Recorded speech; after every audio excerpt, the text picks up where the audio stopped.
Welcome back to the Wayback Chronicles podcast, brought to you by Noel Kirsch, Steve McKelkey, and Keith Abbott. In this podcast, we talk about the greatest events since 1970s to the present. In this podcast episode, Noel Kirsch is going to bring us the greatest sports moments of 1992.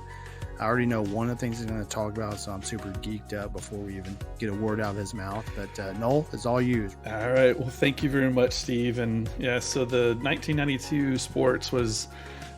started doing the research on this, and one of the first things that I came across was one of the most painful memories. I live in the Houston area, and one of the most painful sports memories that is still kind of this revered topic you never bring up if you're in the city of Houston is the AFC Championship game of 1992. It was between the Houston Oilers and the Buffalo Bills, and it is forever known as the comeback. And the game was held on January 3rd, 1993. Not for Houston, to clarify. And not for Houston. Not even close. But the game was held on January 3rd, 1993, but it was part of the 92-93 playoff season. But the Buffalo Bills were down 35-3, and then they came back. They were playing in Buffalo. And I remember watching this game. I was I was a sophomore, junior in high school, I guess, and watching this and like, man, the Oilers have got this game. It's kind of a snore fest because they were beating them so bad. Mm-hmm. Warren Moon was a quarterback for the Oilers, and I'm like, they've got this in the bag, even though they were in Buffalo and it was super cold and everything. And they were just taking it to them. But Buffalo Bills are down 35-3. And they came back, overcame a 32-point deficit to tie the game up at the very end of the game, and went into overtime, tied 38-38, and then they kicked a field goal and won 41-38. And I would say that absolutely crushed the Houston Oilers. One of the Oilers, Chris Dishman, told an interview after the game, it was the biggest choke job in history. I think we have to put another word in the English dictionary to describe this loss because devastated doesn't do it. And I think that pretty well encapsulates the feeling amongst Houston sports fans back then and even today, 30 years after the fact, 31 years after the fact. Right. I mean, insane. Yeah. But I'm sorry, man. Sorry. I was going to say, remind me, when did the Oilers finally leave Houston? It wasn't long after that, was it? I think about 2 or 3 years after that, I think is when they actually left. And after this season, I think they had 2 or 3 just losing seasons in a row. They, the owner, Bud Adams, traded off everybody on the Oilers team and kind of just did like a fire sale kind of thing and got rid of all of his high dollar players. And they went on a losing streak, like I said, for about 3 years before he decided to sell the Oilers and moved them to, didn't sell it, but he moved them to Tennessee and they became the Tennessee Titans. But this was the start of rolling that rock off the hill. Yeah. It was like the beginning of the end, right? Yeah, it really was. I mean, sadly, it's the Texans aren't much better from a franchise than really the Oilers, and very true. Very much a jinx program, it seems like, and just football is not or the city of Houston just doesn't have a great football experience. I'll tell you the times that I've gone, and Steve, I've been there with you. I had a great time. It's a fun atmosphere. Yeah. It would be really cool for that city to have a good winning football team because man. You talk about a city that's been in pain for a long time. Yeah. Kidding. So I mean, that choke job was really. I mean, I think everybody that whenever the Texans were beating Kansas City pretty handily a few years ago, and then Pat Mahomes brought them back, and it felt very much like Buffalo. Not as much of a deficit, but not far off. And it just how can such a choke job repeat itself? And totally, people crazy. were feeling it like, oh no, it's not happening again. Yeah, scared to death. You mentioned Patrick Mahomes. If you guys watched the quarterback show on Netflix, I haven't, but I hear he's awesome in there. It's really good. Keith, have you watched that? I have not. I've heard it's It good though. it highlights 3 quarterbacks, Patrick Mahomes, the quarterback for, Kirk Cousins from Mhm. Minnesota, Mhm. and then the quarterback for, Atlanta, Falcons, Mariota. Yeah, Mariota, No, yeah. Mariota. It's so good. It gives you kind of it's behind the scenes kind of look at what the quarterback position is, how difficult it is. Really kind of gives you a new appreciation just for how pivotal that role is and that position is. And it's a pretty elite group of athletes. It takes a lot to be a quarterback, and Mhm. that whole thing kind of highlights the importance of that position. And anyway, it's a good one to watch. And then there's another one out right now too in Netflix that talking about quarterbacks talks about Johnny Football. You Oh yeah. Yeah, guys, yeah. y'all seen What a that? train wreck he is. Oh I my haven't seen it, but gosh! I mean, I he's in it. So he's in it. So he's participating. I mean, he's being interviewed, and I mean, he fully acknowledges, yeah, I was out of control back then. I mean, and um, I knew he was out of control back then, but just hearing the behind the scenes stories, I mean, it was absolute insanity. He did everything he could to mess that opportunity up, and he ended up succeeding in that. But boy, Mhm. he sure had some people around him that were trying their best to keep him from self-destructing. But golly, anyway, just side note. But you mentioned Patrick Mahomes, that kind of led my brain down a path there. But yeah. anyway, definitely good things to watch if you're a listener and looking for something to watch on Netflix and interested in sports. Even if you're not interested in sports, they're just kind of good people stories. Kind of Mhm. it's Yeah. interesting. But Yeah. anyway, Good call. threw that in there. Good Um, call. so other sports stuff in 1992 in the World Series, the Blue Jays played the Braves, and the Toronto Blue Jays won 4-2 over the Atlanta Braves. The interesting little thing that is noteworthy in this, and the reason I put it into the podcast, is this is the first time ever that a franchise outside of the United States won a World Series. So Yeah. I don't know if y'all remember that. I remember Yeah, I Joe do. Carter. Yeah, had some pretty good moments in that World Series. Pretty good. It's crazy because Sky Dome was pretty new at the time. I mean, Yep. maybe in its second or third year, and it just seemed like it was like probably like the one ballpark sort of that changed how ballparks were being built after that, and Yep. Mhm. focus on luxury suites, making it more of an entertainment venue instead of just a baseball park, and Yep. and Well, you ever gone up there to see that the Scott seen it? I have I not. haven't no. It's pretty cool. I went up there once a bunch of years ago when I was up there on business. Does Went there and did like a quick tour of it and stuff. It's pretty amazing. Um, and I would say Canada had some redemption. I like they needed to redeem themselves because the other Canadian ballpark was the Montreal Expo Stadium, which was a joke. I Yeah, mean, yeah, a joke and a half. Really bad joke at that. But anyway, yeah, Hmm. so it's pretty cool stadium. But all right, so that was baseball and football. In the area of golf, this is a noteworthy event. This was Tiger Woods' debut in the PGA. He was the youngest player ever to enter into the PGA at the young age of 16 years old. So, um, he also was. I think this was prior to the time that he crossed paths with Keith.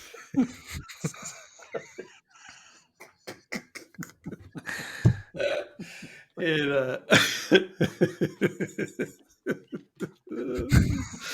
oh man, I'm sorry, I couldn't hold it together.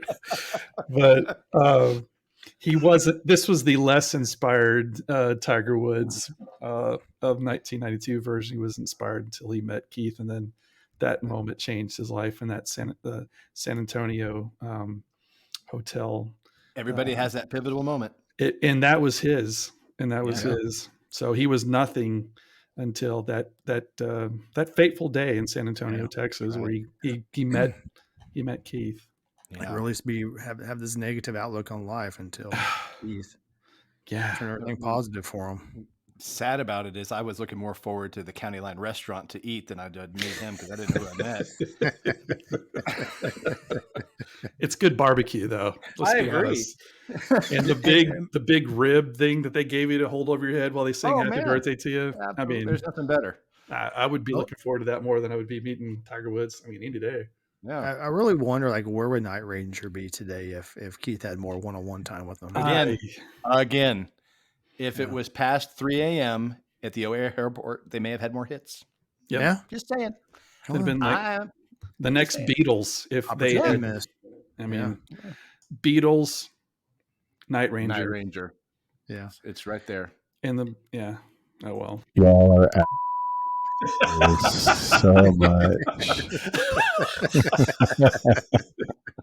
Our uninformed audience right now is so lost. So what episode was this? This is 95 Sports, I think. Yeah, 95 Sports. So if you want in on the inside joke that we're kind of passing around here with the Tiger Woods, you got to listen to the 95 Sports because there was a moment in that episode. That's all I'm going to say. So you need to watch or listen. Sorry. No. Oh my. All right. So in 1992, this was the, if you guys remember from the 88 episodes, we talked about how in 1992, they decided that was the last year that they did Summer and Winter Olympics in the same year. From then on, from 96 forward, they alternated. So 1996 was the Atlanta Olympics, Summer Olympics. And then every year after that, they started alternating. But in 1992, Summer Olympics was in Barcelona, Spain. Barcelona. I'm sorry?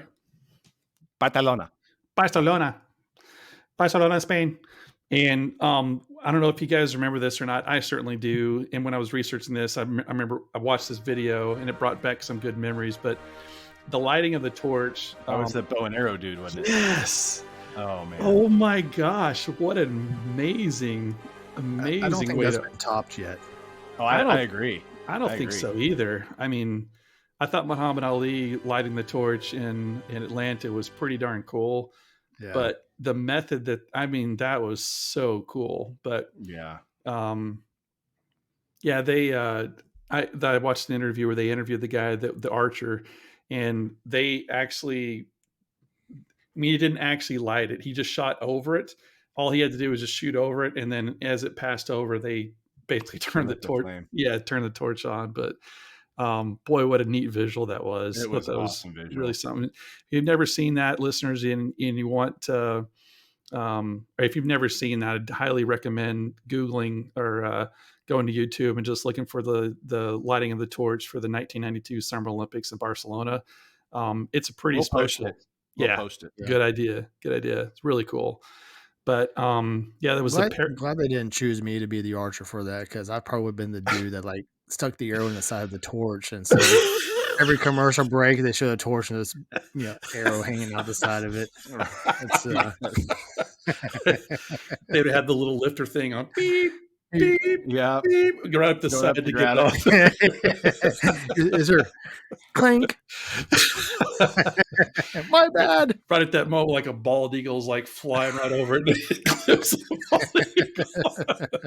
That would be my luck, especially this year. Oh my God. Mine too, no doubt. Wow. What were you going to say, Keith? Sorry. I was just thinking, like, if it's stuck in the Olympic cauldron, it would have been really perfect. If instead of removing it, they just do like the old war thing and just break it. Let's let the nut sticking out.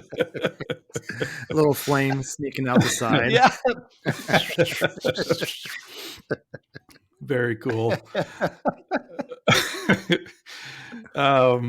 But that arrow was shot by Paralympic Spanish archer Antonio Rebollo. See. Don't quote me on that, but pretty cool. Also in the... I love have y'all ever been to Barcelona? I have not. It is one of the coolest cities I have ever been to. I love Barcelona. So this makes really neat. Anyway, continue. Sorry, diversions. Got to go there. Sometime it's on my bucket list. Oh yeah, definitely. So there was another moment in the Summer Olympics, the 1992 Summer Olympics, that was been well remembered. It's kind of one of the defining images of the modern Olympic era, actually. It was in the men's 400 meter semifinal, and one of the favorites for the medal was, his name is Derek Redmond. And he's running the race, and in the race, like he's,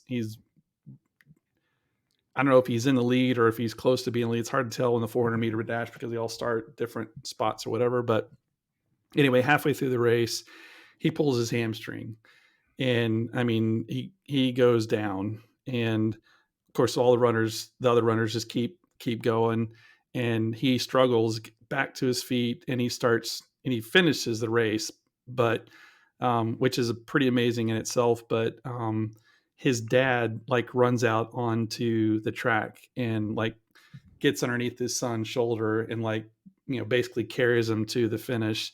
That's And so cool. his son is like in the look on his face. I mean, he's in excruciating pain. And I'm sure just the disappointment was so crushing. You got to think these guys are training for years and years for this one moment, and then he gets there and he pulls his hamstring and is unable to finish. Or he finished, but he didn't compete, I guess. But pretty heartwarming moment for sure, and one of those moments that kind of it's one of those defining images that, like I said, of the modern Olympic era. But pretty cool moment that I thought was worth reliving. That's awesome. Yeah. Great moment. I don't recall ever seeing that one, but now I'm gonna have to go look it up. It's awesome. Yep, pretty cool. I did some research on the Winter Olympics of '92. It was in Albertville, France. Never been there. Actually, never heard of it. Me neither. The only thing really noteworthy, and this is kind of embarrassing, the only noteworthy event that I could find on the 1992 Winter Olympics was that it was the last time that France hosted the Olympics. That was it. There we go. That's a good reason. There was ever since then they've been on strike.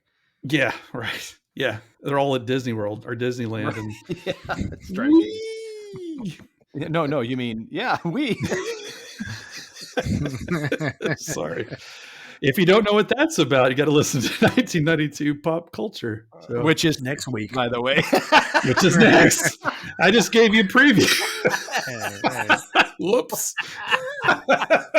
We're in our own little world, and we wonder why our listens are down. All right. Who cares? Let's do our thing. That's right, man. Let's do our thing. Come along for the ride if you want to. All right. So in 1992, this is going back to the Olympics, and the thing that for sure the 1992 Summer Olympics will be remembered for is this was the year that the Dream Team basketball team of the U.S. Not just competed, but they kind of reshaped the landscape of sports for the basketball world, really, because this was the first year that the rules were changed, which really at the time was a bit controversial. But the rules were changed to allow professional players from the NBA to compete in the Olympics. And before that, it was always a competition between amateur athletes to come in and compete in the Olympics and stuff. So this is the first year that they actually allowed professional athletes to compete. And so the Dream Team of the U.S. Included stars like Michael Jordan, Magic Johnson, and was that white guy? Larry Bird, I believe. Yeah, sounds number familiar. 32 from the Boston Celtics. 33. Oh, sorry. Yeah, 33. Killing me over here. There it is. There's a number right there. I know it. I'm looking right at the jersey, and for our listeners, over Steve's left shoulder is the jersey for Larry Bird with number 33 on it. My right shoulder is my other Larry Bird poster. Yeah. There's some stories with that Larry Bird poster too, man. It survived. That there's a lot of miles on that poster. It's at least 30 years old. Yeah, at least wild. Yeah, 40 probably. Yeah.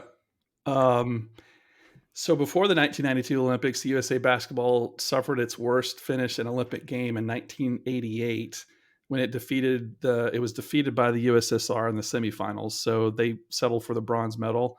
And so between 1998 and 1992, 4 years later, rules were changed to allow NBA players. And boy, did we make a statement, because the Dream Team defeated its opponents by an average of 44 points en route to gold medal against Croatia.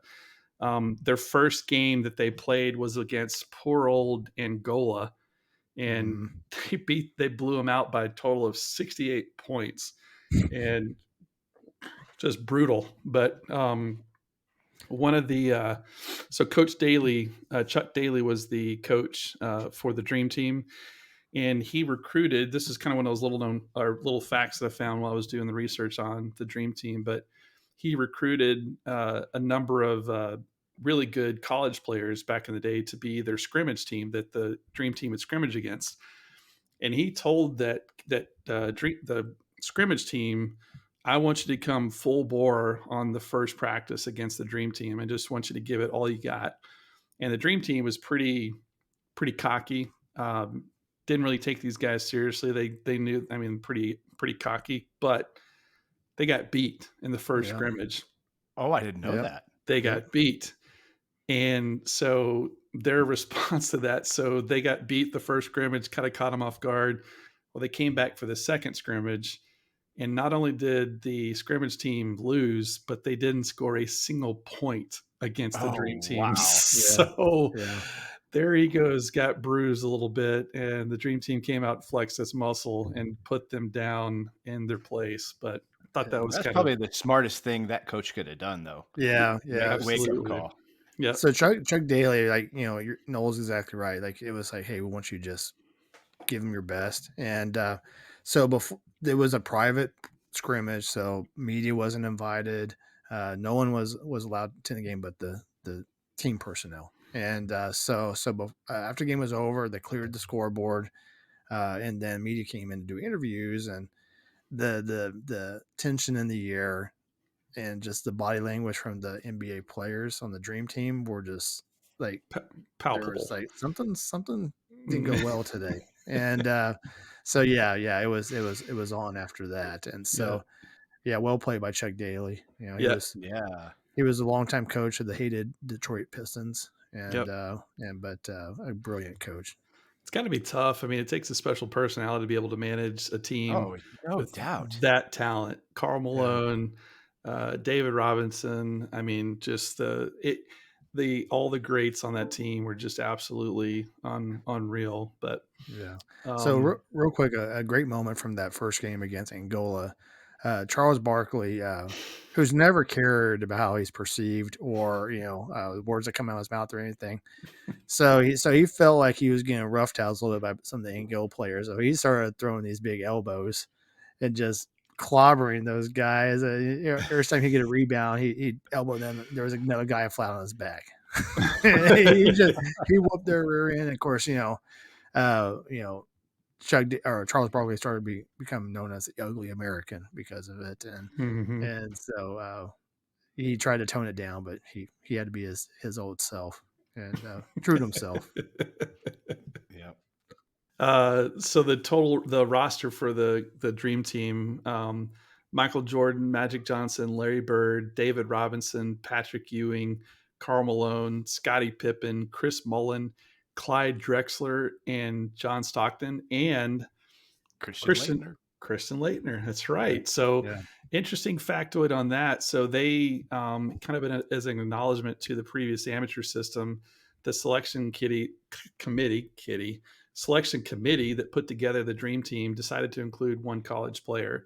So they looked at a few options that included Alonzo Mourning, Jimmy Jackson, Harold Milner, and Christian Laettner, and then Shaquille O'Neal, who you've probably heard of. So but Laettner eventually won out as his Duke team had won 2 NCAA championships, and he was the Naismith College Player of the Year in 1992. So it kind of made sense to just put him on the team. But Laettner does hold the legacy of being the first and last college player to play on a Dream Team. So subsequent teams after that, they didn't include a college player, but the entire the entire Dream Team, including Christian Laettner, was inducted into the NBA Hall of Fame. So Christian Laettner is now in the NBA Hall of Fame for his That's contributions wild. beyond the Yeah. Dream Team, which I thought was pretty interesting. But another little factoid I found during my research was that, of course, in the Olympics, they have the Olympic Village where all the athletes stay.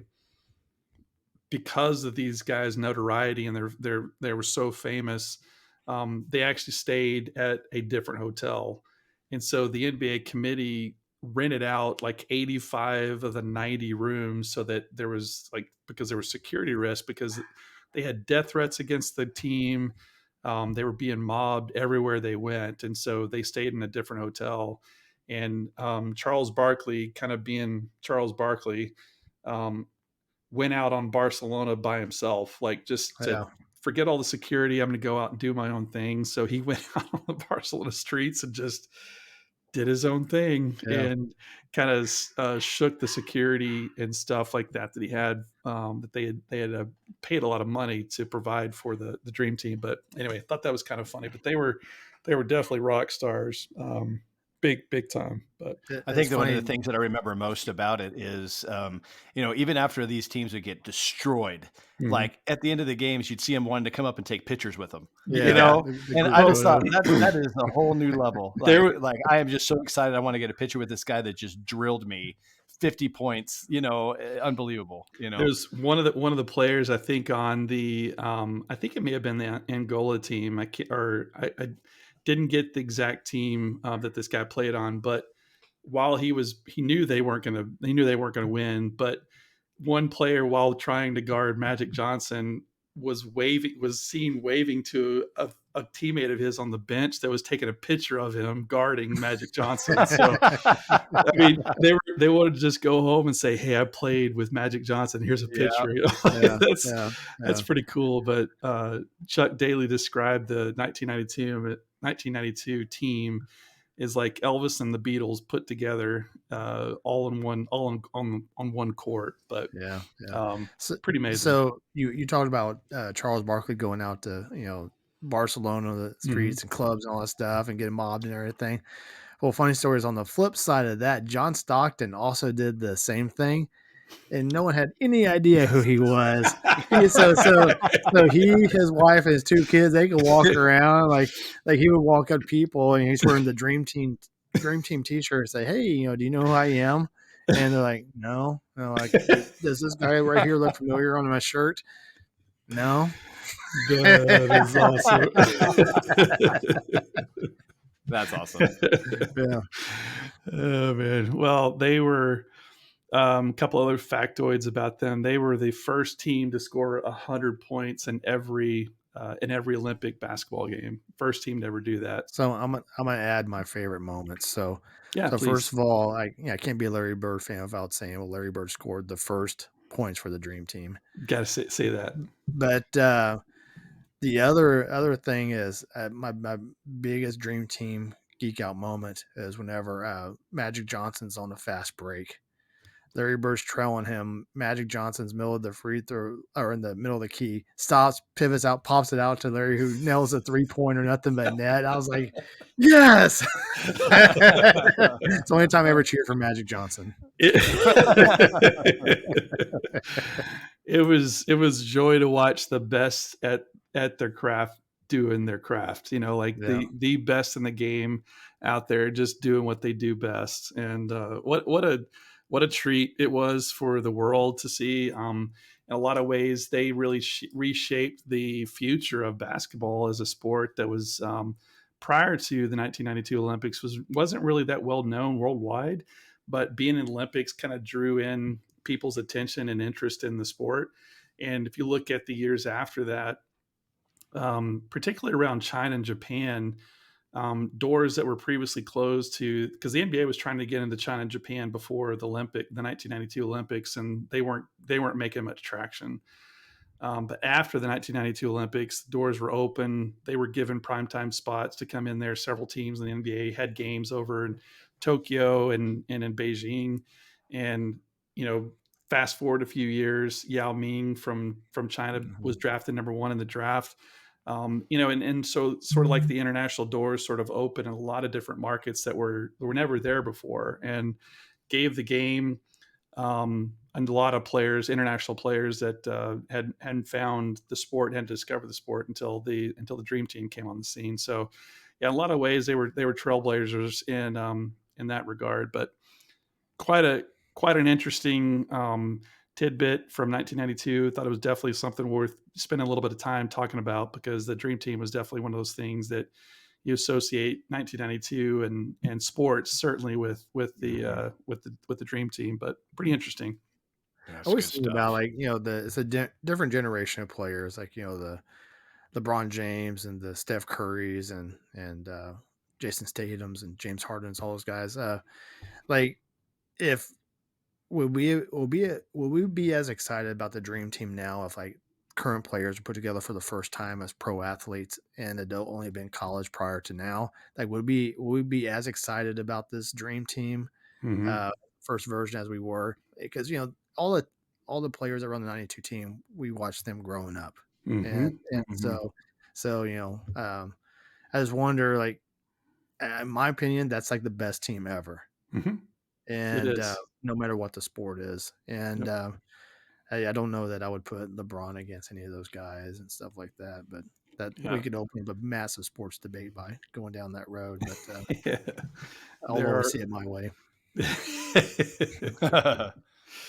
Yeah, there's entire websites that are dedicated to debating that exact question. But my admittedly uneducated opinion, because I'm not really a big basketball guy, but Michael Jordan had to probably be the most gifted basketball athlete of all time. I mean, just his instincts were built for basketball. His speed, his reaction time, everything was just geared perfectly for basketball. And I mean, he found the sport that fit his makeup and his physical makeup and mental makeup perfectly. And you saw the results on the court. I mean, he was just unstoppable. But quite a story. I'm glad I got to live through that time and actually see them play in real time. And I mean, I don't know that we'll ever see in my lifetime. We'll never see a great like that just dominate a sport the way that Michael Jordan did back in his day. I agree. I gotta tell you this crazy thing. Back in 1982, I was in North Carolina and I ran into this guy. I'm totally kidding. I was joking. You had to take credit for Michael Jordan, weren't you? He had a bad high school game, and you're like, hey, Michael, just do it. Yeah, just do it, man. Just do it, man. Yeah. Just catch some air. You'll be fine. Just do it. Hey, how about whenever you shoot, you stick your tongue out? Yeah, that's it. Your tongue out, and it might help. Here, try my shoes. They're Air Keiths, but you can call them Air Jordans, whatever, Yeah. Air Abbott. They're Capas at this point, but whatever. Yeah. Here, you can play Capa colors. Yeah. Red and black. Just do it, man. It all comes back to Keith Abbott. What a joke. What a joke. Oh, man. Well, I had you, though, Noel. You were even leaned in, engaged. I love it. I had you. For a second. Then you said, I talked to this guy in North Carolina. I'm like, yeah. As soon as I heard North, I don't know. I heard the word North. I'm like, I'm out. No, I'm out. I've never even been to North Carolina. My BS meter went bing. Yeah. Yeah, man. Yeah, that's it for 1992 sports, fellas. So that's good stuff. What a year! Wow, what a memory. Yep, good stuff. I'll never forget watching that first game of the Dream Team. I mean, that was crazy. They were jogging. I mean, they were just coasting and couldn't miss a shot. I mean, it was just complete, utter domination. And we Americans love winners, and boy, they were the best winners imaginable. I mean, just unstoppable. Yeah, without a doubt. Going back to Michael Jordan, I've watched that Dream Team documentary quite a bit, and more times than I can count. And they talked about, I can't remember which player it was. They said that just competitive nature and the drive that Michael Jordan had blew them away because they knew how he was on the court. But every single day he played 36 holes of golf, scored 30 points in the game, and then stay up till 2 or 3 a.m.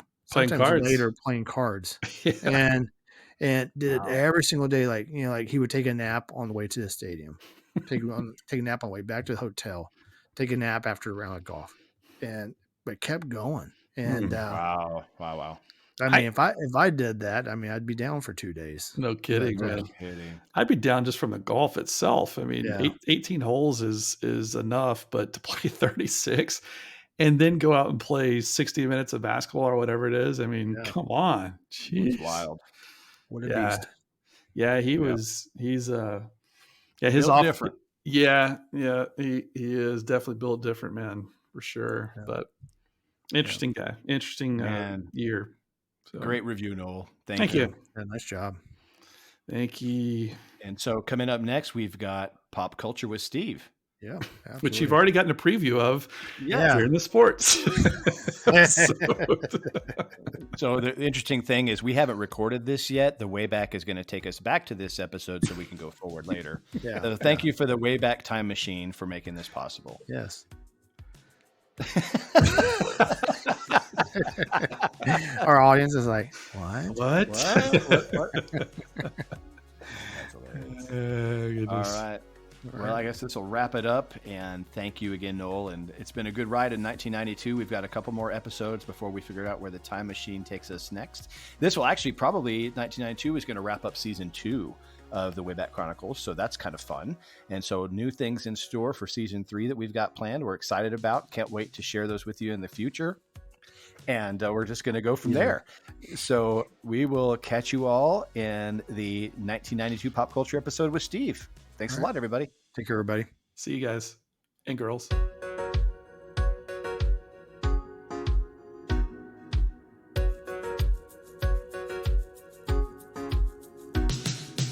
Thanks for listening to the Wayback Chronicles.